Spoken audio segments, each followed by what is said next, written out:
Hello, welcome to Abracadabra, Create What You Speak. I'm iLan Azoulai. I'm your host, spiritual mentor, sound therapist, and a guide for you who are ready to reclaim your power, your gifts, recognize your gifts that were given to you, to every one of us. And this is really a place where we are bringing resources, bringing people with gifts to encourage each one of us to look inside, because everything is in the inside. And I want to thank you for being here. והריני מקבל על עצמי את מצוות עשה של ואהבת לרעך כמוך. I hereby accept on the due commandment, the utterance of love your neighbor, your friend, in the same way that you express love to yourself. And the focus is on yourself first. So we have to focus first on our own gifts. For us, how do we talk to ourselves to bring it forward to the world? Today, it is a wonderful opportunity. I'm so blessed. I'm so blessed to have here, to have Daniel Matt. Here is Daniel. I brought him into the picture. And Daniel is a scholar, and he's really an authoritative figure in the Kabbalistic world. You know, there's so much that I can share with you about Daniel. He published over a dozen books, including the God and the Big Bang. That was, I think, in 95? Yeah, I think so. 95, 95, 9 volumes of the Zohar, and we will talk about Daniel. Actually, we'll talk about the Zohar, which is the masterpiece, really, of Kabbalah. And he recently finished the entire 12 volumes of the Zohar that was published by um, Stanford. Stanford University Press. Yeah. And so for this work, also Daniel has been honored with the National Jewish Book Award and the Koret Jewish Book Award. The Koret Award called his translation a monumental contribution to the history of Jewish thought. Daniel, Hanan, Matt, welcome. Thank you very much for taking your time and for blessing our time here and the viewers with your presence and knowledge. Thank you. Thank you. You know, when I was working on the Zohar, one of the one of the commentators on the Zohar is an ancestor of yours, I believe, a man named Avraham Azoulai, Hmm. and his work on the Zohar was very helpful to me. So it's nice to meet his descendant and discuss Kabbalah. Well, it's a big weight on the shoulders, So I'm grateful. It's really interesting that how everything is bottlenecking up to here, is how Mm. everything comes into being. You talked in one of your lectures in 2012. God is not a static being, but a dynamic becoming. Mm. And it's really captivating, because this is really, I feel, everything that is happening in our lives, and how we choose, the power of choice, how we choose where to be, is really a dynamic evolution. Is a dynamic, evolution by default is dynamic, but a dynamic, really, understanding and perception. How did you, what, tell us about you more. You'll do a much greater job than I can. It's just wonderful. I'm Yeah, glad for you to be here. well, thank you. Well, I think, when I was growing up, the one of the formative influences in my life, of course, for everyone, it's your father and mother. My father was a rabbi, Mm, and I always looked up to him and learned from him. And really, I think I fell in love with Torah because I was in love with him, and he was teaching Torah, and I just wanted to imitate him, wanted to explore what he was doing, what he was about. And he always talked about God. I didn't mm, know who God was, but I knew who my father was a little bit, and I knew that God was important to him. So he really taught me how to sing Jewish prayers and study the Bible in Hebrew. And I remember, always wondering when I was growing up, who is this? What is this? And then later in my late teenage years, I discovered Hasidism, Hasidic stories, Hasidic tales through the writings of Martin Buber. mm, And that really captivated me because Hasidism really tries to, as you were saying, tries to find God within. So it's no longer imagining someone up there in heaven who's running the show, mm, but an energy that's animating the universe and that we can feel inside of us. And that really felt so much more exciting and possible to experience. So I just followed that thread of Jewish mysticism. I started studying Hasidic texts in Hebrew, and I noticed that those Hasidic texts would often quote from a book called the Zohar. mhm, And the Zohar is, as you mentioned, the masterpiece of the Kabbalah, the major work of Jewish mysticism, but it's written in a very strange style.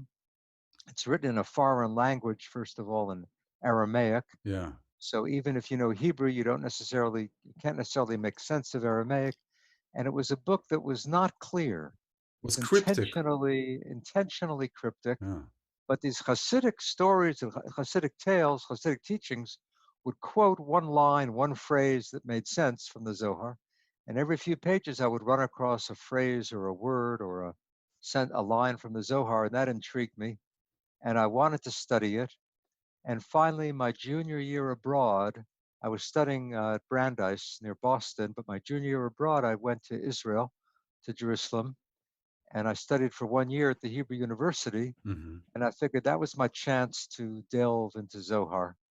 And I took beginning Zohar and advanced Zohar at the same time. Wow. I figured I had 1 year, so I figured I'd do both of them, and I was totally lost in advanced Zohar.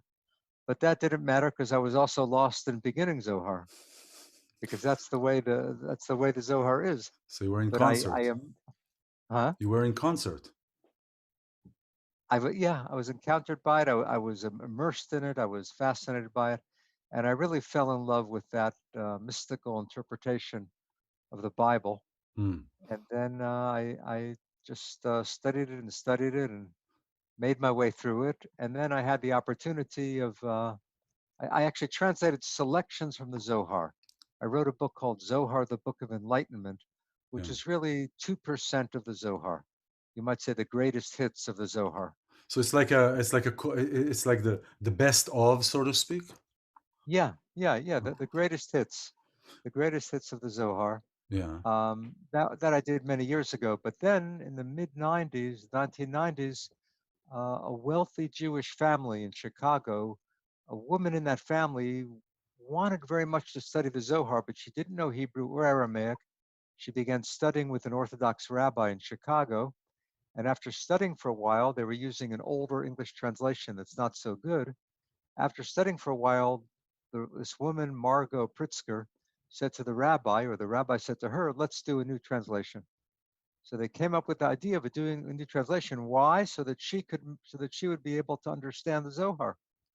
Oh. So they knew that I had worked on Zohar, and they approached me, and then I began translating the entire book really for her, Wow. So to make it available more widely. But the initial motivation was so that she could she could make study it. sense of it. So this was like a 20-year project. We didn't know how long it would take. Basically, she asked me how long it would take. I told her 12 to 15 years, and she said, "You're not scaring me." Uh, and that's actually how I decided to do it. But then it turned into a little bit longer. But it's the whole thing took about 20 years.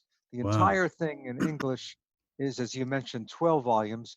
I did 9 of those, 9 of the 12 volumes, Yes. covering the Zohar's commentary on the Torah, and there are 3 additional volumes covering other sections of the Bible that the Zohar interprets. But we are in a congested time where I feel all the worlds are coming together, all like the dimensions that are closing in. Everything is coming to a contraction, so to speak. Kind of, and we see things that we haven't Hmm. seen before. We experience experiences we haven't experienced before, and I feel that that relating aspects from your studies about the Zohar and the Torah here to relate to what we are experiencing today will help others to connect, let's say, to the Zohar from a different angle, from the angle of Hmm. what is happening today.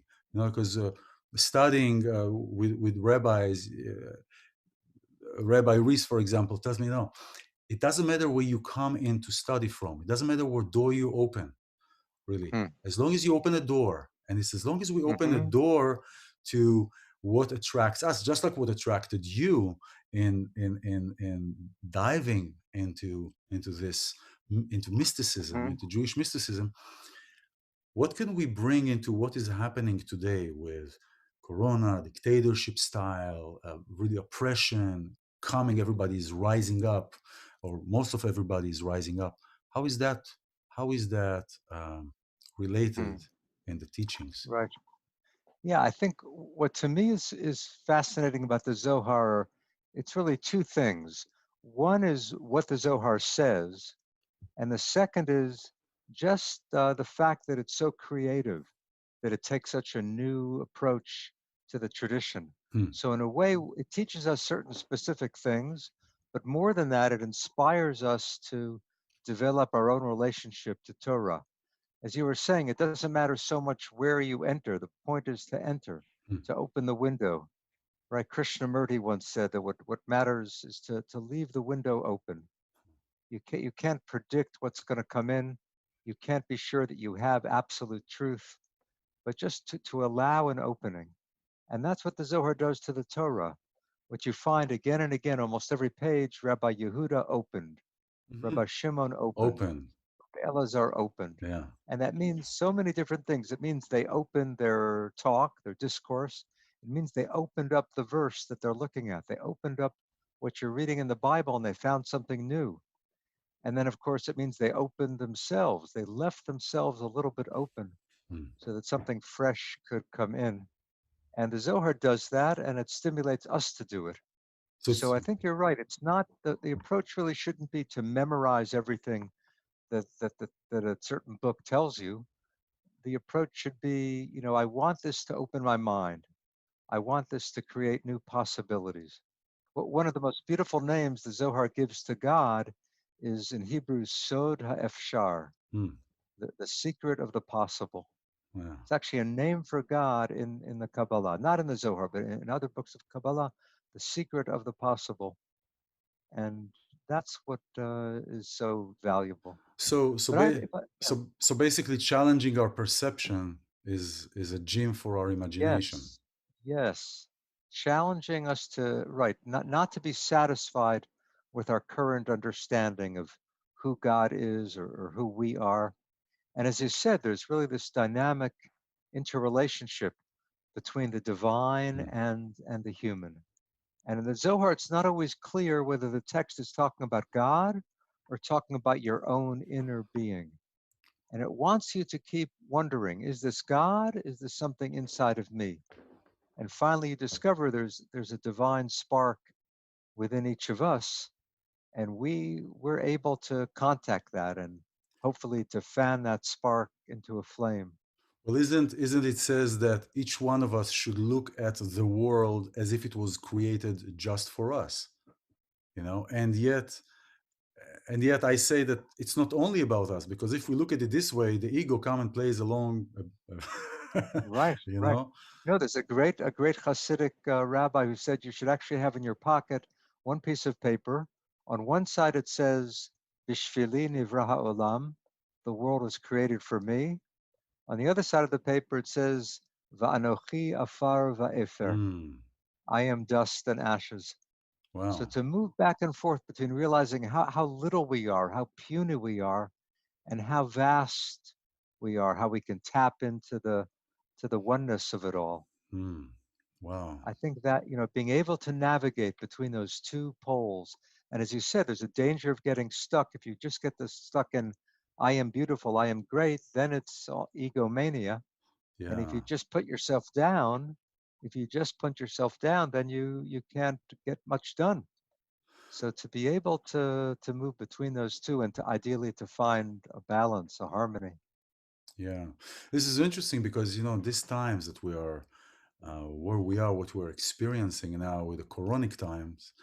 Um, by the way, how are you doing this now? Are you giving lectures and everything via Zoom, or do you go, or is it how is it happening now? I began actually about a year and a half ago to teach Zohar on Zoom. Actually, the course is called Zohar Zoom. Oh, that's great. And when I did it a year and a half ago, people were doing it, but it wasn't, taking over the world. But now, since the virus, the course is growing, and I think people find, I'm sure you find this, that we need some kind of spiritual program, some spiritual devotion to help us through these challenging times. And it's wonderful to meet together with a group and study Torah or Midrash or Talmud or Yeah, spirituality of yeah. Eastern, Western, to Well, to find the spiritual core. Well, we are actually having a spiritual structure. We just need to pay attention. For example, the Quranic times, as I call it, is really the most wonderful to find meaningful connections because it lacks the bribe. Bribe. The bribe, the sentence in Judaism which says shmirat negiah, the Ah, keeping the touch away. yeah. The touch is a bribe as much as it's Mm. wonderful and it is connecting. But when Huh, we meet like that, it is a huh, wonderful opportunity to first really get to know that person in right. relationships.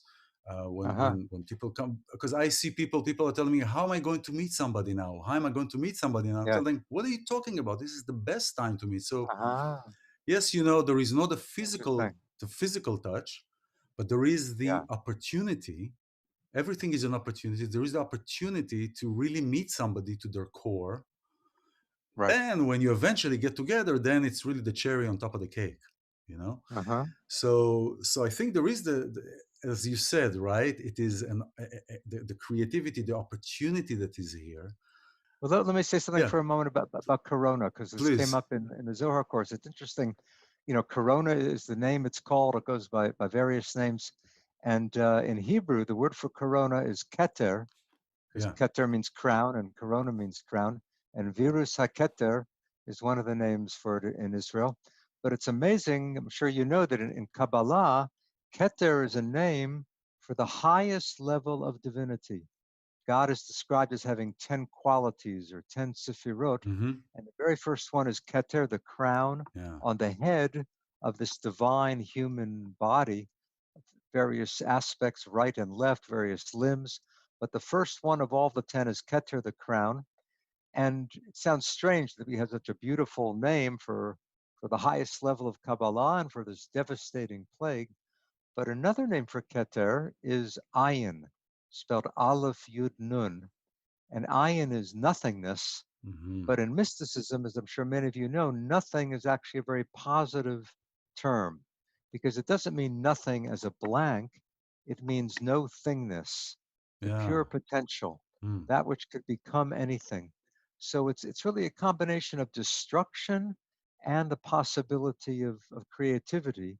And that connects to what you're saying. This time, which is so devastating for much of the world, is also a great opportunity to see things in a brand new way, to Mm. leave our patterns, to undo the patterns we're so used to, our habitual patterns. Yeah. And Yeah. there's something there very liberating about that ayin, that no thingness. The no thingness. Yeah. The endless. It's really becomes like it becomes like the beginning of everything. It's like the end of something, and at the same time, it's the beginning of Right, everything.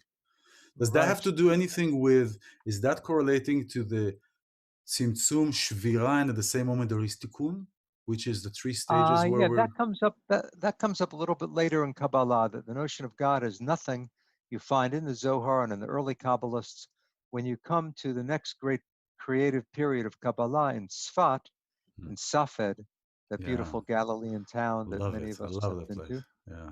uh, there you had a new development of Kabbalah, a new flowering of Kabbalah, and the central figure there was a man named Isaac Luria, Yitzchak Luria, Uh, the Ari, the lion.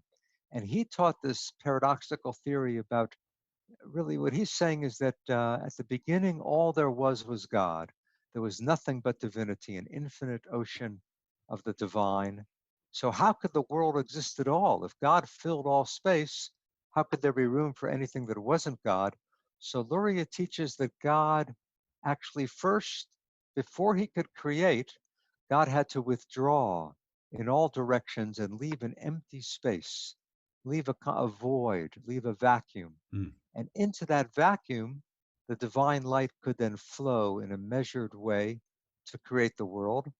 But the energy was so much, the divine light poured in so powerfully that there was a shattering of the vessels, shivirata kelim, a breaking of the vessels, and the light that was supposed to create the world, instead, the vessels that were conveying that light couldn't withstand the power of the light. They shattered.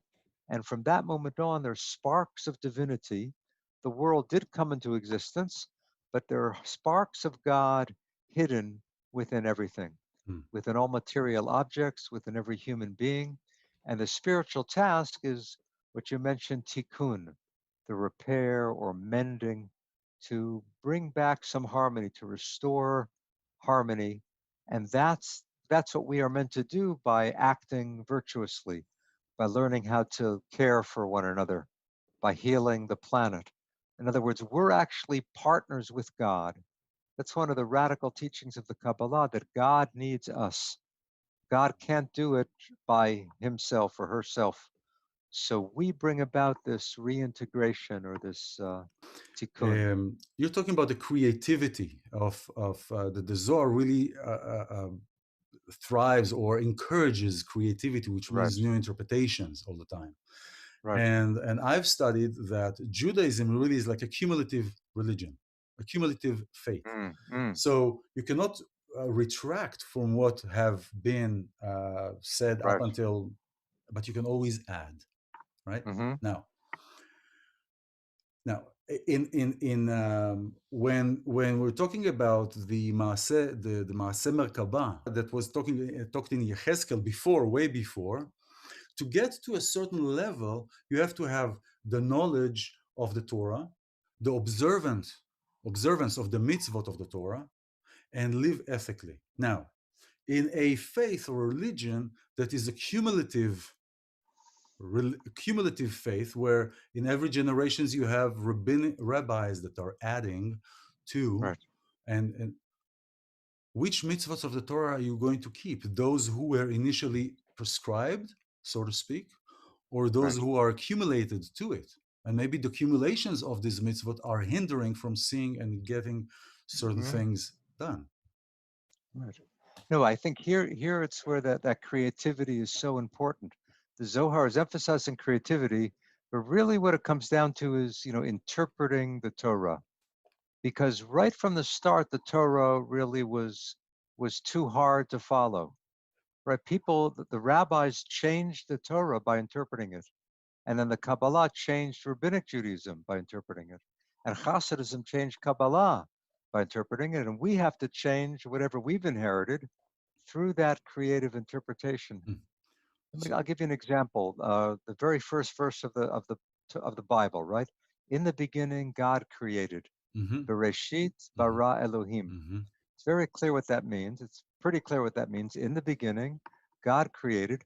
But it's interesting, the Hebrew actually says Bereshit, in the beginning, bara, created, Elohim, God. mm-hmm. So it's in the beginning, created God. Now, it doesn't matter that you have the subject coming after the verb, created God. We do that sometimes in English too, like, thus Yeah, spoke the king. exactly. It means the king spoke. So in the beginning created God, it means in the beginning God created. But the Zohar says no. Let's read it exactly in the order it comes. In the beginning, it created, because the word created can also mean it created. In the beginning, it created God. Hmm. That's how the Zohar interprets the beginning of the Torah. Not that God created, that God was created. In the Hebrew version or in the I Aramaic. mean, the Aramaic of the Zohar is saying that the Hebrew of the Torah means in the beginning, it created God. Hmm. So God is actually the object of creation, not the subject. Oh wow! It's That sounds very bizarre, but then wow, you wonder, okay, if God's the object, then who created God? So wow. the Zohar really says the ultimate reality of God, that's what we call Ein Sof, infinity. What we call God is already a secondary thing. And that's why they say that. That's why it says that Bereshit, the letter Bet, comes sec. It's the second letter of the alphabet, which means there was an Aleph, an a Hebrew before that. But Right. that's interesting, as I kind of mentioned, all these 2 weeks have been a chain of events that have been manifested, at least in my life, in my experience, and with the people that I know and people that I work with. But in my experience, where all this information and people that have been appearing in my life and as a shluchim come, give information, go. Hmm. come, Mm-hmm. and really the information that is related to either spiritual beings or outside beings, outside different species that are coming into this place, and the information that is being received through them and about Mm. creation, that is challenging, really is challenging old this old perception, these old stories. And it's like telling me, Ilan, challenge that. Don't be Mm. afraid to challenge us, because many times it's the fear about challenging that draws me back, not the challenge itself. It's just the thought about Yeah. the challenge. And it's so interesting that you're saying that now, because I always had a problem with the English language. For example, when it says Bereshit bara Elohim tararararam aya ve'aya yom echad. Yom echad. Mm-hmm. Echad means a day. Doesn't hints on a sequential day. But in Right. many English versions, it says day one or the first Mm. day, The first day. which is Right. hinting to a sequential day. But there was no, I didn't get from the Right. Hebrew Right. Torah that there is a Yeah. sequence. Well, this is fascinating. Yes, this really that applies, to God too, to say that God is one. It's not one as in one, two, three. It's really God is oneness. That's how Oneness. the mystics reinterpret, Hear, O Israel, the Lord our God, the Lord is one. It doesn't mean that there's one God. That, of course, that's basic. There's oneness from But the place of now it one. means God is the oneness of it all. Wow. So to say every day, in other words, now that declaration of the Shema, if you actually meditate every day on God being oneness, then that becomes the basis of your religion. I think what's something you said before. Which mitzvot do you keep? Which commandments should you keep, and which should you question? It's an interesting idea in Judaism. How many commandments are there? How 613, yeah. many? If you look at the Bible and you look at them traditionally, the rabbis say there's 613 commandments. Now, that sounds like quite a lot. It actually, if you count up the number of them that apply today, it's probably something like 100. But there's a Hasidic teaching that says, you know how many commandments there are? Look at the verse in Proverbs, B'chol derachecha da'ehu. Mm. In all your I ways, know. know God. So there's a Hasidic teaching that says, if you actually take that verse seriously, then there's an infinite number of mitzvot. Because anything you do can become an opportunity to experience God. that divine energy, can experience God. Wow. So everything becomes a mitzvah. You don't have to follow a set list of commandments. You can moment by moment discover ways to to cultivate your awareness. But wow, this is in some way there is a knowledge of that. In some way, it's kind of something that was known, like in a Vedic sense, but it is like almost it's a fear of approaching that kind of an Right. understanding I because of think there's a fear that if you just tell people do it on your own, people will yeah, fool themselves, people will stumble, people will convince themselves that they found the truth. Right? We always want to find the truth, but there's really no final absolute truth that's going to work for you every day and that's going to work for every person. So the tradition, as you said, is cumulative. The tradition keeps adding, adding, adding. And we're at a point now where we have to look very critically and very skeptically at everything that's piled up over the millennia. But we need certain guidelines. And I think one guideline is the line that you began with tonight, the line from the Torah, perhaps the most beautiful line in the Torah: mm, love your neighbor as yourself. So if you say, I'm going to take that seriously, I'm going to take seriously loving God and loving your neighbor. Rabbi Akiva said those are the two most important mitzvot. And mm, Jesus said those are the two most important mitzvot. So you have a great Christian teacher and a great Jewish teacher agreeing you should love God and love your neighbor. And then you look at all the tradition, you say, what elements within the tradition are going to help me love God? mm. What elements within the tradition are going to help me love my neighbor? Those are going to become my toolkit. Those are going to become my mitzvot. Wow. And that may change. It'll Mm. change from now till next year. But I think you're right. We have to be flexible. We have to be open. We have to be eager. We have to be passionate about learning. We should delve into all of the wisdom we can. And then we should fashion for ourselves a path that will lead us to Mm. something fulfilling. Well, first of all, Jesus wasn't Christian. So it's later, Yeah, way, to way see, later, they made him one. to see, right, this to appreciate Jesus as a Jewish teacher. It's a very difficult thing for Jews to do because of the millennia of anti-Semitism, because of the persecution, the suffering. Well, So it's natural to have an animosity yeah. toward that, but The to overcome animosity, that, the animosity is taught, and it's yeah, example of challenging a perception, challenging something that right. we were taught and we were fed with several spoons, not one spoon. It is really hard in today's world, also between a couple, to love somebody in the same way that I love myself. I mean, most of the times, many people don't really know if they love themselves, so it's kind of hard even to love somebody else. However, if we bring it down to a practical level, I can express love to somebody else by wishing for them all the best and the wonderful things that I would wish for Mm, myself. mm, So it's kind of a yeah, kind of a down to here practical day to day to right. say, okay, Yes. try, That's exactly what Moshe Cordovero says in Tomer Devorah, oh, his destroy it, beautiful book destroy of, it. of Kabbalistic Yeah. Musar, ethical, mystical literature. And he says exactly that. Loving your neighbor means wanting the best for him and feeling pain, feeling his pain. Mm. So that empathy, having empathy. And you're Wow, right, the verse itself says, it doesn't say love your neighbor, it says love your neighbor as yourself. You only know how to love your neighbor if you can love yourself. that's If right. you don't love yourself, it's very hard to love someone else. But you don't want to get carried away just with self-love, of Yeah, course. that's right. That's right. Because then we're going to the same point of the ego.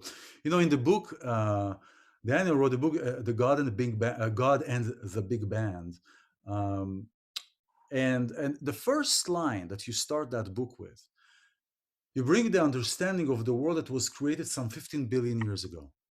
Okay, now rabbis won't agree with you there, right? So are you saying that encompassing all the worlds, all the kelim that were broken, all the worlds that were created and broken from the inception of let's create something? We're, I mean, look, if you look at biblical chronology, right, and you add up all of the decades and the centuries and the people who lived, right, you end up with, something close to 6,000 years, yeah, right? According to the traditional Jewish calendar, we have about 220 years to go. Right now, we're at 5780, yes, and by another 220 years, we'll get to 6,000. According to the Talmud, the world exists for 6,000 years, and then it will lie destroyed for Shabbat for 1,000 years. Then maybe we'll have another cycle. So I'm not trying to match up the exact chronology of the Bible with what modern cosmology teaches, which is about 13.7 billion years. The Bible has its way of describing how things began, and science has its way of describing how things began. You can find some parallels, you can find a lot of differences, but even a cosmologist would not claim to know how the ultimate beginning happened. It's still something of a mystery to a cosmologist can go back to a fraction of a second, right? A tiny fraction of a second before after the beginning, not to the absolute beginning. So how the universe actually began ultimately is still a mystery even to cosmology. But I see beautiful, profound teachings. I've really, when I was growing up, as I said, I was a rabbi's son. When I was growing up, I was always wondering who has it right. Is it the yeah, Torah or the scientists? yeah, Because I was growing up in a modern, liberal, sophisticated home, and my parents were educated, and I was meant to appreciate science, not to challenge evolution. I understood in high school a little bit about that, but I always wondered, wait a minute, the Torah seems to be describing this, and the scientists said this. So that book, God and the Big Bang, it really came out of years and years of wondering who has it right. And I finally, by searching and exploring, I came to the conclusion that each of them has one piece of the puzzle. Mm. Science and religion really have something to teach each other. Nobody has the full story, but when we find where there is harmony, we should celebrate that, and where they disagree, it's okay to criticize, right? It's interesting. How does science progress? Science progresses by proving itself wrong, That's true. right? That's really how science makes progress. That's Now, how right. does religion progress? Religion doesn't, as you said, it's more cumulative. Religious thinkers are very hesitant to criticize what Themselves. came earlier. Yeah, it's like let's not criticize ourselves. Let's just add. In case we were wrong and we are right, let's just add everything. Right. But that's why the Kabbalah, through its radical creative interpretation, it really does turn things upside down, right? So a moment ago, we were looking at in the beginning, the infinite created what we think of as God. What we think of as God is not the ultimate God. There's something beyond it which brought us into being and even what we call God into being. But the Zohar loves to do that to the Torah. I'll give you another example. One of the first stories in the Bible, of course, is Adam and Eve in the garden. And then Adam and Eve eat from the fruit of knowledge, and they find themselves, God expels them from the garden. Right? So the Hebrew says in chapter 3 of Genesis, Vayigaresh et ha'adam. He expelled Adam. But the Zohar says something interesting. The Zohar says, who threw whom out of the garden? Huh. And the Zohar actually suggests that we threw God out of the garden. Now, you might say we're really still in the garden, but we don't realize it because we've lost touch with the spiritual We're just dimension. we're just talking about this week. I mean, I have the chills go Uh-huh. over. I was talking about I was talking about heaven on earth. You know, Uh-huh. it's Right. so wow. So I'm sorry to interrupt you. Go continue. I don't know that. Yeah, but that's such a radical idea. Now, Wow. really, something we haven't spoken about yet, and that the Zohar has in mind there, is the Shekhinah. Shekhinah is the name for the feminine dimension of God. Hmm. That word appears earlier, not in the Bible, but in the Talmud and the Midrash. In rabbinic writings, Shekhinah means God's presence in the world. But in Kabbalah, Shekhinah is the feminine half of God. And there's actually a romance within God. There's a male and female energy within the divine, and they are in love with each other, but they can't unite unless we stimulate their romance. Anytime that we act lovingly, anytime that we act virtuously, you might say that's an aphrodisiac Mm, for the divine romance. mm. So we stimulate the Shekhinah and her divine male partner to unite if we lead ethical lives, if we lead spiritual lives. And there too, we have an example of God needing us. Yeah, yeah. But So I was going to say, Shekhinah is so important because so much of religion, right, all of Western religion, Judaism, Christianity, Islam, they're all so dominated by the male perspective, that's right. right? The patriarchal That's right. society and our own challenges now with gender and sexism. So much of that is due to the religious teaching, and all of Western religious teaching paints God as primarily masculine. The most radical thing that the Kabbalah does is to criticize that. Here, the Kabbalah is really offering a critique of traditional theology and saying you've missed half of the picture. God isn't male, God is male and female. Ultimately, God is beyond all gender. But if we're going to call God male, we have to balance that with Shekhinah, the feminine. That's one of the great contributions of the Kabbalah. That is amazing. Doesn't feminine Right. needs to exist first in order to have the breeding ground to create I masculine? mean, you might say it makes much more sense to say that God is a woman than to say that God is a man. If the world came into being, if we came into being, then God gave birth to us. So there's something more Yeah. accurate about calling God feminine or female How than do, masculine or male. how does the Zohar deals, because even the Torah is written the Hebrew language itself is a masculine language. You know, you can have 1,000 women in a room, and one male in the room, and you still refer to everybody as their male, Anashim. right? Yeah. So how So does the what the Zohar deals with that? With that in a language. Now in English you can say you and you can mean to a female and male. So maybe that's kind of a shortcut and an easy way to pass that. But how does the yeah, language? what the Zohar does is to play with the Hebrew language. For example, you have a beautiful word in Hebrew, et, Yeah. aleph, taf. Now that's a word in Hebrew that means nothing. In other words, you really can't translate it. In Hebrew, as you know, you can't say, I drink the water. You have to say, I drink et the water. You can't say, I see the sky. You have to say, I see et the sky. In other words, et introduces a direct object. That's its main function in Hebrew. But the Zohar says, no, look at that word et. How is it spelled? It has the first letter of the alphabet, aleph, Yeah. and the last The letter of the last one. alphabet, taf. That's This is right. like we say from alpha to omega, from the first to the last. So Aleph to Tav, that becomes a name for Shekhinah. Wow. That's one of her names. Why is she Aleph to Tav?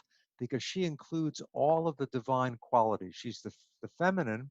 She includes the male and the female. She is A to Z. She is Aleph to Tav. The Wow. Zohar loves to interpret that word, that little word, that little magical word, as the divine feminine. This is amazing. This is fascinating. I mean, I want to ask you. I want to ask you to. We're almost done. But I want to ask you in one more about one more subject.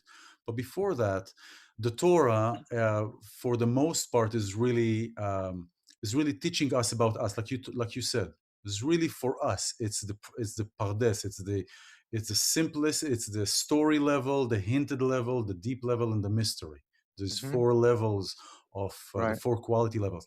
But on the story levels, in the Torah, we have so many stories that, for me, since I was a child, were contradicting in the concept. For example, there is the story of the guy that cut wood on Shabbat, Mm. right? And the mob, the people, brought this guy to Moses and says, he cut trees on Shabbat. What should we do with him? It's like a 20,000 people mob bringing him. Now he says, okay, let me go Yeah. into the tent and let me talk to God. And like 3 days later, he comes out and says, God said, kill him. Now, you know, it contradicts to everything that is ve'ahavta l'reacha kamocha. You know, the question is, Mhm. how do we challenge that as we are encouraged to challenge? How do we challenge a story that on the surface appears to please the mob or to please the political state of, for example, Moses? Yeah. Now, I'm not, God forbid, I'm not demeaning anybody, and I don't want to offend anybody here that is Right. listening. It is really for the pure, with a disconnect of the emotional connection to anything. It's just looking at something as is and asking a question to trigger something. So this is, how do Yeah. you look at that? Yeah. I think, there are troubling stories in the Bible, certainly that, or, killing off nations. I'm working now, for example, on Elijah. Elijah the prophet is an amazing figure, but he has a very harsh, violent side too, slaughtering the prophets of Baal. Mhm. I think And there are a Ashtoret. number of things. First, yeah, Interesting. Asherah. We just Yeah, talked about Asherah and this week. I'm sorry. I'm sorry. I just talked about this yeah, this yeah. week. Baal and Ashtoret, and that's the next question. But sorry, go ahead. Yes, that's very important. Baal and Ashtoreth, she goes by various names, Ashtoreth, Asherah, but Shekhinah. I mean, we're talking about Shekhinah as the feminine. You do have a feminine in ancient Israel, right? It is that Canaanite goddess, That's right. and we know that there were Israelites who were attracted to worshiping the goddess. Some of them, in fact, wanted to combine the goddess with Yud-Heh-Vav-Heh, with the God of Israel. They wanted to accept the God of Israel, but they wanted him to have a wife, a Mm. spouse. So the prophets, of course, are criticizing the people, right? Castigating the people for going after the false gods and goddesses. So the goddess is eliminated from the Bible. The goddess is eliminated from Judaism, but eventually she comes back as Shekhinah. Mm. Shekhinah is really the return of the goddess. So is it the In return fact, of Ashtoret? Ashtoreth and Asherah are the Asherah. same. So it's the return Uh, of the Shekhinah as the Shekhinah, comes back as the Shekhinah. the ancient goddess now comes back as Oh, Shekhinah. wow. And in fact, the Zohar says something amazing. This is, I think, the most radical thing in the whole Zohar. The Zohar says that Shekhinah's original name was Asherah. Oh, man. This is, this That's is, actually shocking. That's really though, there shocking. was in 1977, an interruption in the British broadcast of as they say, was an interruption from the um, the Ashtora Galactic Command, Hmm. right? I will send you that clip, and inside, and they're talking about really how how humans, how they're moving through, and how we are really damaging and going into the negative. And Uh-huh. every so few seconds, back in 77, there wasn't really a digital way of stopping Right. frames, but they put every so many frames, they put a slide, like a subliminal message Uh-huh. slide. And one of the slides is taken from Shoftim Bet, uh, Hmm. uh, Judges Yeah. 2, verse 13, where it's talking about, and they left God and they worked Baal and Ashtoreth. And Uh-huh. I just talked about it this week Yes. with another wonderful person, and it is fascinating. That's why I talked to you in the beginning, how everything is channeling, how everything is coming together, Right. all the information, everything. Now we talk about this, so Yeah. it's To then see that forbidden goddess wow, can somehow be reclaimed. wow, So there's a way to go back to the earlier layers of tradition and to penetrate them and to see, a new way to appreciate what in the past was rejected. wow, and Sholem, yeah. sorry, Gershom Sholem calls this the revenge of myth. I met him many years ago, many Yeah, years he was ago. a wonderful teacher. I met him many years ago. I'll tell you later, but I it was was I was his I was his teaching assistant one year. oh wow, 'Cause he was brought to Boston University one semester to teach, and my professor was a colleague of his, and Sholem asked him to find a few TAs, and he asked me to. That was a real thrill. wow. That was in Israel when I met him many years ago. Yes, at his home. No, actually, actually, he came to my family's house. Uh-huh. To There was kind of a debate between him and another Uh, anti-missionary, another and who? an anti-missionary, a person that was it Uh-huh. was a Uh-huh. really interesting encounter. But I want Interesting. to ask you a last question about the external books, what Judaism are calling the external books of Enoch, of Uh-huh. Hanoch, and really talking about the Nephilim and about Uh-huh. the extraterrestrials. And why is Judaism of today so against it, against talking about that? And yet it's still considered Judaism, but it's an external book. It's like saying we're not teaching these books, but it's in our basement. But we're not teaching these books. Mm-hmm. It's like kind of like Yeah. Well, many religious traditions have a canon, right? All religious traditions have a canon, which really means we're going to decide which books are kosher, right? What are the holy books? And in order to create that canon, you always exclude certain other literatures. yeah. And the Christian church does that, and the rabbis did that when they were canonizing the Torah. In fact, there was an argument about some of the books that are in the Bible, whether they should be in the Bible or not. The Kohelet, the Hmm. book of Ecclesiastes, almost didn't make it into the Bible. The Song of Songs, because it's such erotic love poetry, there was a real argument, should that be in? So those made it in, and other books did not make it in. Basically, the books that did not make it in were books that were more mythological, telling mythical stories about Enoch, for example, Yeah. who went up to heaven and became an angel, or other mythological beings, like you mentioned, the Nephilim, the fallen angels. So those books are there in the background, and because they're forbidden, they're also attractive to people. Hmm. So through the ages, there were rabbis who wanted to study them. In the Talmud, you have stories about, rabbis who were studying things that seemed to be not fully accepted. In a way, the Zohar is flirting with that material and trying to present it in a more traditional kosher form. So the Zohar does draw on the Enoch literature, and the Zohar talks about some of the things that are in that those outside books. But now, as you were saying, at the beginning of our discussion, now everything is available, right? You don't even have to leave your house. You can find anything online. You can find any text, Jewish, Christian, Muslim, Buddhist, Hindu, Sufi, whatever you want and more is going to be there, whether your tradition recognizes it, approves of it or not. So there's too much, right? The Yeah, problem isn't that we can't find things. The fact that there's too much. How do we decide what to study that's next? right. How? That will be in the That'll be class, in the for next lesson. time. But let me say just a word or two about my course, Please. and you can include We're going this to at some include point in the links. thing. I will include links and everything. Great. I'll send you one link, and people can really basically. I'm teaching a course on Zohar called Zohar Zoom, Yeah. and Ilan will provide you with a link. But if you just Google my name, Daniel Matt, and Zohar course or Zohar class, you'll find it. It's a once a week course I do on Zoom, and people can watch it live or watch videos afterward. People usually sign up for one series, which consists of 6 weekly Zoom meetings. Mm. We meet for 6 weeks, and then we take a break for a week or two or more, and then begin another series. Now we're actually beginning series 10. I've been teaching it for about a year and a half.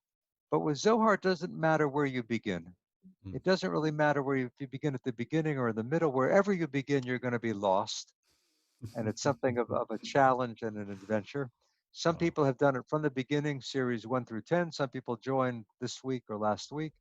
You can take a look at the description through the link that Ilan will provide, or if you Google Daniel Matt Zohar course or Zohar class. Basically, we're moving through the Zohar series by series using my translation, the Zohar Pritzker edition. Hmm. That's the name for this 12-volume series, of which I wrote the first 9 volumes, translation and commentary. And we do a few pages a week. We do about 5 or 6 pages a week in the English. I also make the Aramaic available, and some people follow in the original Aramaic, but I'm teaching the course for people who have never studied Zohar before, even who haven't studied Jewish texts extensively before. Amazing. If you have a little bit of knowledge of the Torah, that certainly helps, but we move very slowly, and we just read and discuss and explore this masterpiece of Jewish mysticism. This is amazing. Everyone, I really recommend even just to give it a taste. If you've been in this, if you've been in this broadcast, you can just imagine this is a tip of a tip of a tip of a tip of an iceberg that is a huge thing, and it is fascinating. Um, Let me say too Please. that the description, the course description, which you can find through Elan or through Googling. There I give some links to free sample sessions, the free meetings. You'll see an example of what the course is like, where we're studying and exploring. I'll tell you, right now there are about 150 people in the course. There are about 40 rabbis. Mm, And then I would say there may be another 40 people who know hardly anything about Torah or Judaism or Hebrew. And the middle is oh, people who have studied something, who know a little Hebrew, but there's a amazing, beautiful range. About half the people participate live each week, and about half watch the videos afterward. amazing, amazing. Great. Professor Dr. Daniel Matt, thank you so much for taking your time.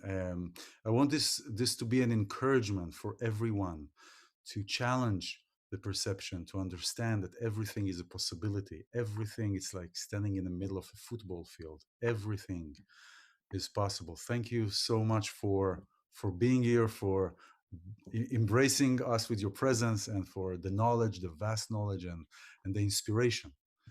Thank you very much. Thank you, Ilan. It's beautiful to talk with someone whose name means tree and the tree of the Sfirot and the fertility. So Well, good to be with you. thank God. Thank you.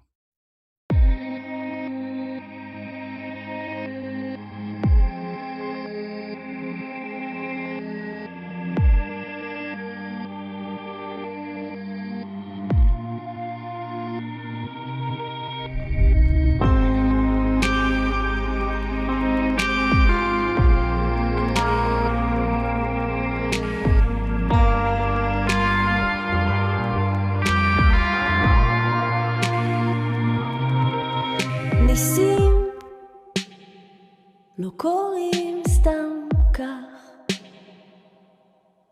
הם מתגנבים באפלה כשהקרקע פוריה, כשהאוויר נקי ומבוסם.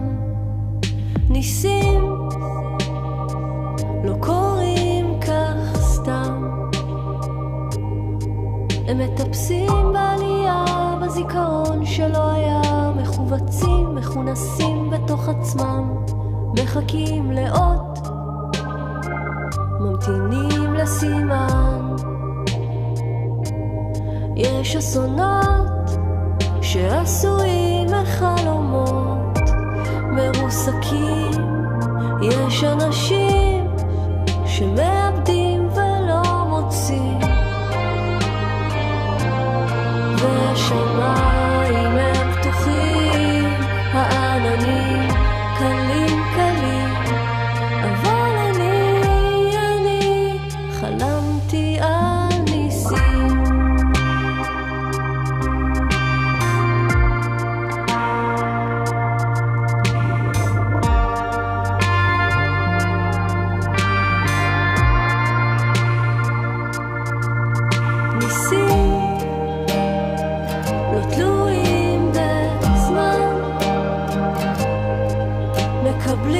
השלמת הניצחון שלא היה, מחובצים, מכונסים בתוך עצמם, מחכים לאות,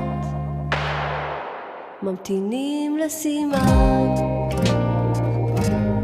יש אסונות